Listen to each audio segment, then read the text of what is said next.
Hi everyone, my name is Colby and I'm going to be sharing the story, The Legend of the Flute. Before I get started, the story starts from the first perspective of an American Indian storyteller's point of view, and then it switches to the third person. So I will get started. You have seen our flutes and you've seen how beautifully they are made and you've heard their amazing sounds. The Sioux that is our flute, and it is for one kind of music, love music. A man would often sit by a tree playing the Sioux creating his beautiful love songs, his courting songs. And at that time, the flutes did all of the talking because we were very shy, us American Indian men. And we would often, even if we were great warriors or had counted coup on an enemy, did not have enough courage to talk to a Winchinchala, the girl that we liked. It took a lot of courage. But not only that, you couldn't just walk up to a girl you liked in the village and hold her hand or spend time with her. And the family teepee was often too crowded to get to know her or show your affection. And you couldn't just go wandering around outside of the village because it was dangerous due to wild buffaloes that could stampede you or run in with the US cavalry. So it was very challenging to court a Winchinchala, and that's why the flutes did all of the talking. And your best bet to find out if the girl you liked you was to go to the water at daybreak when all of the women would fill their skin bags and hope that if she liked you, that she might simply throw a turnip at you and get red in the face and run away while you stood there wondering what to say. And the real way, though, to tell if she liked you, besides the turnip, was she would take her time filling her skin bag with water, occasionally looking back over her shoulder at you. And so, due to all these subtle ways of knowing, the flutes once again did all of the talking. And the flute is always made of cedar wood from the cedar tree of a cedar branch and is shaped with a long neck and a head, the head of a woodpecker, the bird. And so that is where the legend comes in of how the Lakota acquired the flute, the Sioux. Long, long ago, there was a man, and he was a hunter, and meat was scarce in his village, and so he needed to go out and find some food. And he was hunting elk, and elk medicine holds and possesses the love charm. And it is said that a man with elk medicine has the power to have any girl he likes sleep with him. And he has that sort of love charm that he carries. This man in the story, the hunter, however, did not have elk medicine. And so he was hunting the elk, and he was very swift with his arrows. And he was following the elk, and he was on their trail and staying with them, but he could not get a good shot of them, and eventually was led deep into the forest, and he lost their tracks. And it was getting dark, and he was not sure where he was anymore, and he was lost. And so there was no moon that night, and he decided he was just going to have to stay the night and sleep in the forest. And he was lucky, though, and he came upon a clear, cool water to drink from.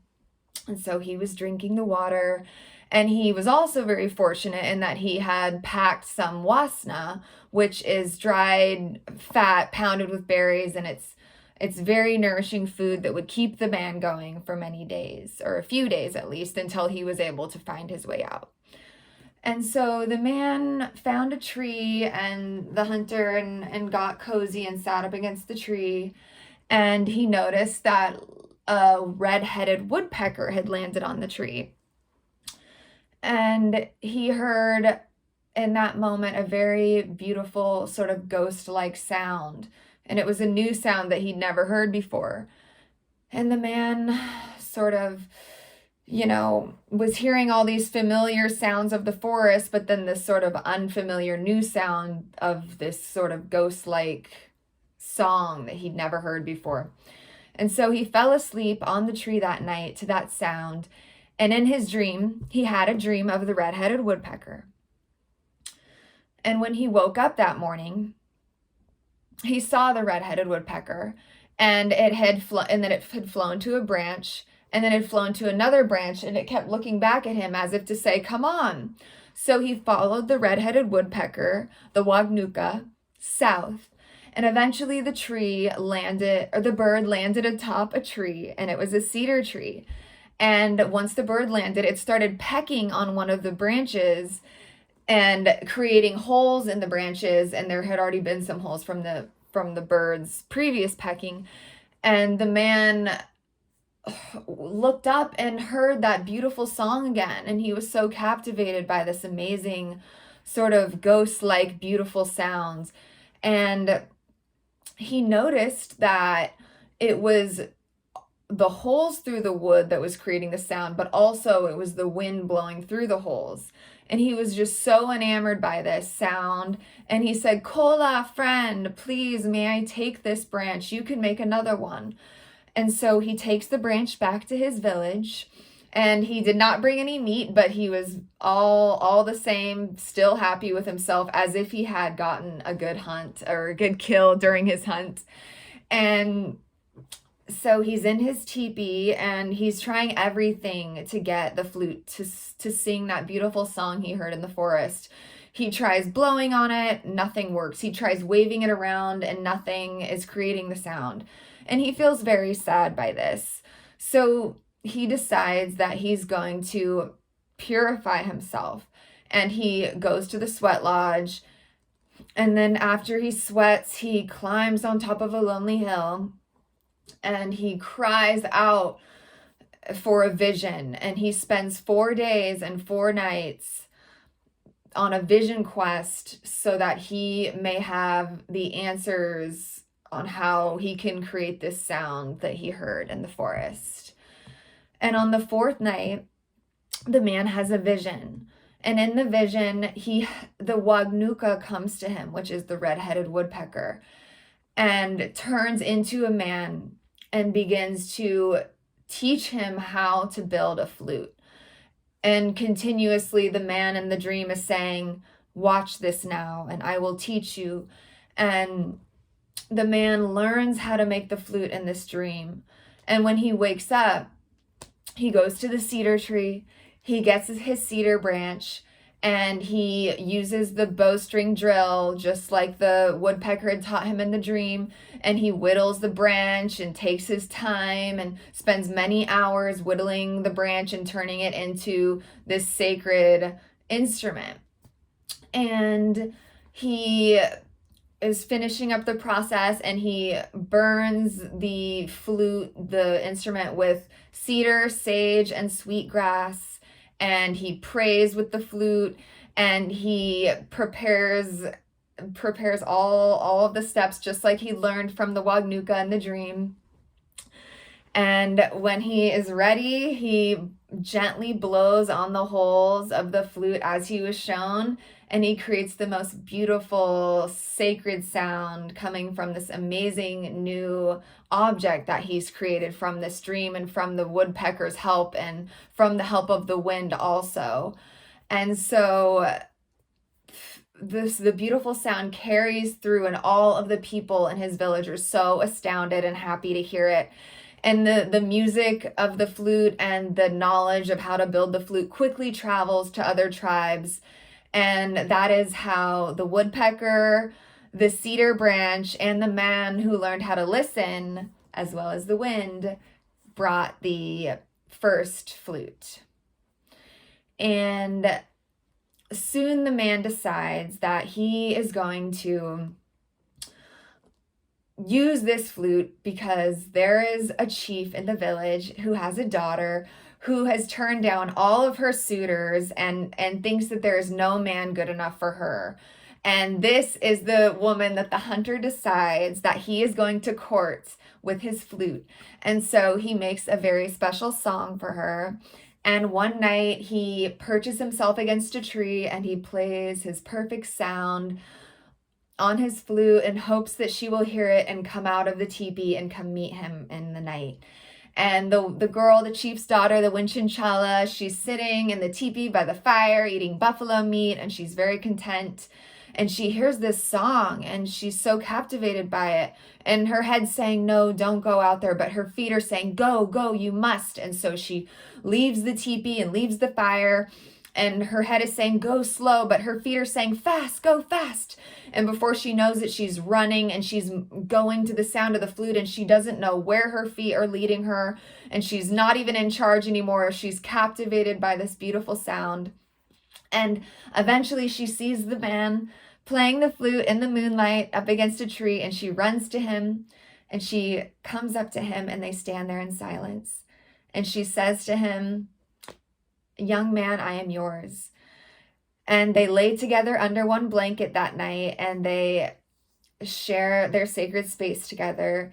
And she eventually turns to him and says, I want you to have your parents bring a gift to my father, the chief, and no matter how small the gift, they will accept it. And she says to him, do it and do it now, because she wants them to be together and she loves him. And so the two fathers come together, the father of the hunter and the chief's daughter, and they decide that the two shall be wed and be married and be in love and be a great blessing to the tribe.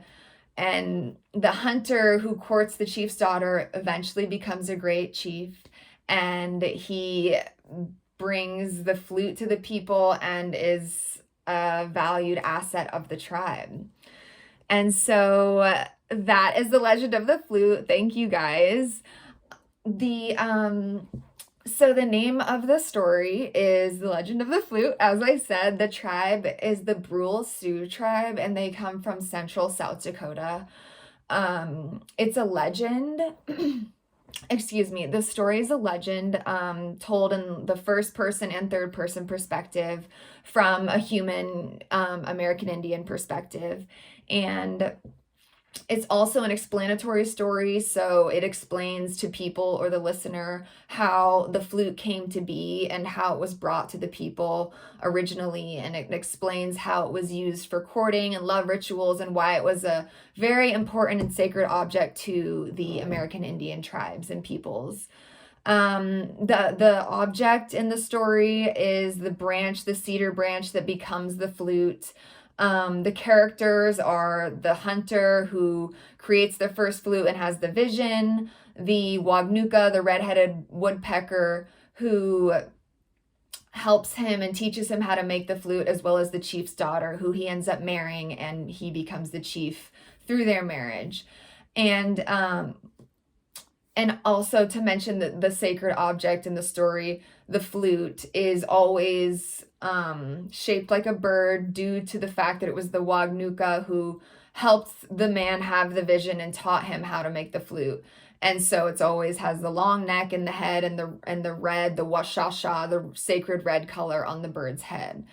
And, the problem in the story is that the man feels very sad and frustrated that he cannot make and create that beautiful sound that he originally heard in the forest from the wind and the branch together. And he overcomes this problem through the help of the Wagnuka during his vision quest, and the bird turns into the man who teaches him how to make the flute. And then he's able to create the first flute and bring it to his peoples.